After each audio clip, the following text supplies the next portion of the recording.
Howdy, welcome back to Dion Talk. If I did my video today on this topic and I did it just myself, it would be a really boring, very short video because all of my deals are from the MLS. No secret sauce. I have never seen an off-market deal, not even one that was worth doing or not worth doing. Nobody brings them to me. But as prices are going higher, inventory is low, demand is high, I'm curious how people are finding their deals. I'm continuing to use the MLS. I've had good luck, just closed on one in May. I'm ready to buy the next one now. So I'm going to start looking again. I've got Matt, the Lumberjack landlord, and Michael Zuber from Oner Rental At, two investors with decades of experience who are still investing. So let's go to Matt first. In today's climate, how are you finding your deals? So the last three deals that I found, one was a wholesaler, one was an MLS deal, and one was an off market from a broker. That's my last three. So basically it was a broker that knows what I like to buy. Mm-hmm. They understand that I can close. They understand that if I like the property that I can put the numbers together and put the magic together and actually get a deal done. So that's what makes me an attractive buyer to that broker. Another one was just MLS. It was on MLS. It had been on there for quite some time.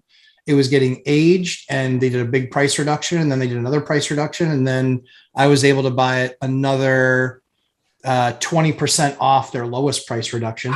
Yep. And then because I went in there and I was just like, you got much bigger problems than you think. Here's all the issues. It was an estate that actually had listed it. And they said, but we can get a deal done. I'll pay cash. Won't be a problem. Another deal was the wholesaler. And that was a boyfriend of one of my tenants. So she lives in one of my buildings. He obviously sees my building, spends time with his girlfriend. And then he actually works for an equity firm. Something came up when in their search, they found something and he's like, hey, total long shot. I get this phone call. I don't know what the number is. I was in the middle of something. And then I listened to the voicemail. I was like, okay, this might be the coolest deal ever. And so I call him back and he gives me the details and the rest. And we just closed on that last week. So 3 different deals from 3 different types of sources. Yes. Partially because people know what you do. So they know to bring you deals. Mm-hmm. So after Mike talks about how he finds his deals, we might circle back and I might ask you how your search changed over your years of investing. Sure. Mike, you have 187 units, which means you're killing it. Something like that. Cops will get that joke. Yeah. 187. Yes. How are you? I'm sorry. How are you finding your deals? So it's funny when you ask this question. I actually have 5. People talk about streams of income, multiple streams of income. I have 5 sources of leads that I'm using right now. And I'm gonna go from top to bottom, right? Where I found the most to the least productive, but all 5 are working at the same time right now. So number 1 is agents, right? Listings are tough in my market. They've been below trend for a while. Thankfully, hundreds of agents in the market know what I buy. They know I'm willing to buy stuff that's rough. They know that I have the means to close if I say yes, and I will. So a decent percentage of my deals have come from agents that know what I want. And again, folks, I tell you, have a buy box and tell everybody what your buy box is. I am now reaping the rewards of 20 years of telling people. That's number 1. Number 2, wholesalers. Wholesalers were actually my lead deal source in 2018. Again, I had relatively deep pockets, price points where I could stroke a check and get a deal done. However, it's no longer number 1 because margins have got skinny. They're no longer finding meat on the bone deals. In fact, I think a lot of their deals, some of their deals are above retail, which I don't understand, but whatever. But still, I consider wholesale deals every week. I probably get 5 a week, 6 a week, so 1 a day on average. Next, mailers, something I have never done, but I have already started, right? Something you'll see in the course, prop stream. I've shared with people in my community that I think there's a unique time to farm for seller financing. So I'm working with somebody that's in my office in Fresno. We wrote up a letter and we've mailed it out to everybody who's owned property for 20 years and live out of state. It basically says, hey, Mike Zuber, one rental at a time guy. He's a Fresno landlord just like you. He wants to buy more. He will buy your entire portfolio. Would you like to talk about seller financing and why it could benefit both of you? It's a mailer, right? We're spending about $1,000 every 10 days hitting the same list, trying to do that. We've had some phone calls, but no deals just yet. But it's certainly been worth it having these conversations. Number 4 for me is the MLS. I keep telling people every day, I look every day. It's one of the first things I do in the morning after I make my cup of coffee. It's what I do. It's actually what I do while I drink my first cup of coffee is look at the MLS. And I'm actually starting to see MLS deals with at least, you could squint and see a deal, where in 2020, it was like, nope, but I got to keep going, keep looking.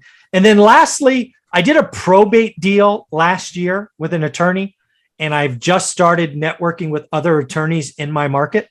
I'm seeing how that could become another source, like number 1 for me, which was agents. I figure if I talk and network with probate attorneys for the next 5 or 6 years, that will become a decent lead flow. But I can see something there popping maybe once a year as I start. But those are the 5 things I'm doing every week to find deals. Those are some awesome strategies. I think each one could be a video topic.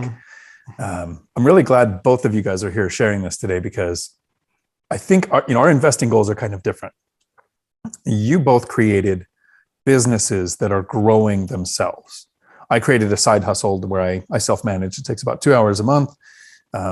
In less than 10 years, I made work optional. That was my goal. I wasn't looking for how do I acquire more properties. So MLS search has been fine for me, but I know we have some people watching this video who aren't looking to just create a side hustle like mine that buys your freedom. They're looking to create a machine like you guys have. So when you first started looking, Matt, you probably had search criteria. Tell me what that looked like. When you first started, the first 5 years of investing, compared to what it looks like now with these sources of properties. Sure. So I think my first criteria was actually 2 through 4 multifamily. That's what I looked at nonstop, 2s, 3s, and 4s. I'm in a smaller area. So, I'm in the 3 towns that I invest in total are less than 100,000 people. So it's something where I can do that. And so for me, but even back then, I was actually only investing in one of those towns. So it was one town. It was 2s, 3s, and 4s in that town. The only reason I did that was because I knew I was going to hack. So I at least needed a unit that I could live in, and then at least one that I could rent out. And so that's what the criteria was for probably the first, I'd say probably the first 7 years is that was the criteria. And what's it look like now? What's it look like now? Now it's those 3 towns, 1's single family homes, 2 through 4s, and then 5 pluses. So it's basically those 3 towns and those 3 searches in those 3 towns is really what it is. So it's like the 5 pluses is a big change. Yeah, the 5 plus was a big change. So the 5 plus didn't happen until probably only maybe 5 years ago. Maybe I started looking at commercial stuff. It was probably 5 years ago. And it was just because, I was so scared to get into commercial. It was just like, the numbers are different. The math is different. The loan terms are different. What you need. I mean, I could not qualify for a commercial loan in the beginning because I didn't have enough property income. I didn't have enough of the cash stash that they want you to have with a lot of those banks. And so, so for me, commercial really became a thing more in the last 5 years. And in fact, 2 out of the last 3 deals that I've closed were commercial deals. And nice. Normally I wouldn't want to touch commercial deals because the debt's going to reset, but we've got good debt structure, 7-year debt structure. So I think, problems, if I do have a problem, it's 7 years down the road, and I've got a lot of time to, be more aggressive in paying down that mortgage. So it's not going to be such a big nut. If by chance in 7 years, interest rates are 8 or 9%, it won't be a big deal for me. Right. It makes sense, at least to me. There are some people who've jumped into multifamily right off the bat, 5+ units, but it makes sense to have the knowledge base and the cash flow from 80-ish units to then support taking some risks with, larger multifamily. Yeah. If I made a mistake, it was going to be on a smaller scale, basically. Yep. And Mike, your first 5 years or so of investing, what did your criteria look like, and compared to how it looks like now with all the multiple sources of properties that you have? In the beginning, for me, it was really finite. It was 93703, so 1 zip code in my market. single family homes only, because that's all I ever lived in. So I didn't know about duplexes, quads, apartments. Single story, 2-car garage, between 1,250 and 1,750 square feet. I was traveling like a madman. So I had to have a search criteria that produced on average of 20 to 40 listings. And I was only using the MLS when I started. Mm-hmm. In fact, I retired. I earned financial freedom on MLS deals. I only added streams after retiring because you got more time, you get more creative. As time has gone by, I will look at all of Fresno, even spots that I would call a no-go before. I now have other exit strategies if I want them.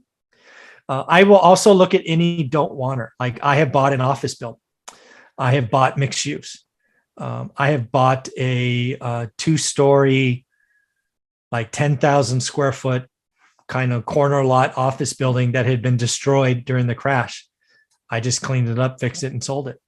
So anytime I can find a don't wanter, there's a deal there. I like to keep single families today because of the debt structure. I don't want to have 7-year risk. I'm to a point where I'm like, don't need it, don't want it. I'm good. I put a little cash away so that if the blow up happens, like I think it will in a few years, I'll go pick up the pieces because I've done it before. But yeah, I'll buy anything that, like, I bought a dentist office once just because it was that price point and double the money. But anytime I can find something that somebody just doesn't want, I know there's a way to make money. What both of you have done is impressive. And I've not done off-market deals. I've not done commercial. I've not done flips. I've not done so many of the things that you guys do. And if I ever quit working my W-2 and have the time to spend doing that, I probably will try almost all of those. But not today. Yeah. And when it comes time to do that, I'll actually probably be reaching out to you guys and watching more of your content. Very cool. Thank you both. Until my next video, thanks for coming to my Dion Talk.